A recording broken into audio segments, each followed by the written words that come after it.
تیده حتی دیار کنه الوی کمبونه درجه کردن آدم واکسین دانا بو همی فرمانبرن سنور اداره سربخوازا خول کردستان تا 21 دوید همی فرمانبر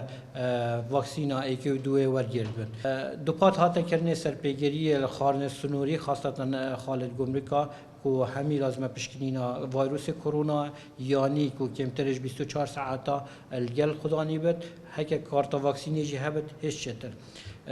دو پات هات کردن سر دیفچونا گروپن گشتیاری و دیفچونا خدانت مارکت و چایخانه و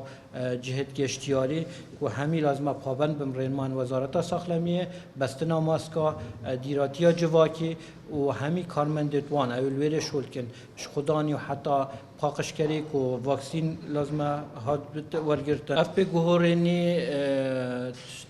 واکسین هر دو جرعه هر دو قرص جدینات من احتمالات توج بوی ولو اعراضت دیگه گله خفیفن بس تو دبی استدام که بربلاف بونوان و ایک واکسین نورگیل بی و خاصتا سنوری اداره سربخوازا خو کورجا واکسین دانه ولو یا بدلی ما بس ما چاورت کرد که هیچ زده تر بد حتی نو که 63,000 قرچا ایکی ورگرتیه شوانا 48,000 قرچا دویجی ورگرتیه حقیقت تشتیش همیاشی گرنگتر وقت بيجن بوما هولاتيا وبارستنا جاني شو خد تعالى بيجن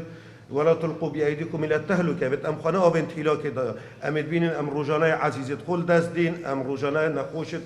خسته خالد ما وقت بيجن يتبر بينشت وان نخوشيا برهند بيا أم خو بارزين ماسكا جريدين جهد قشتي جهد أودي واكسين دين يعني حتى نو كرجاكا وقت بيجن باش واكسينا دين بس رجاكا جلك زورجيا ماي حتى نفرمان براج دا ماي برهند 15 روش مهلت هاتین دانه کو با ابرو حتی 20 وقتی بجن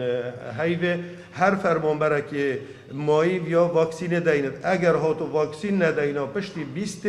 ده غائب ات حسابه و دوام ناچه بد بکتو اجراعات قانونی حتی گرات بیوش داده این کرنه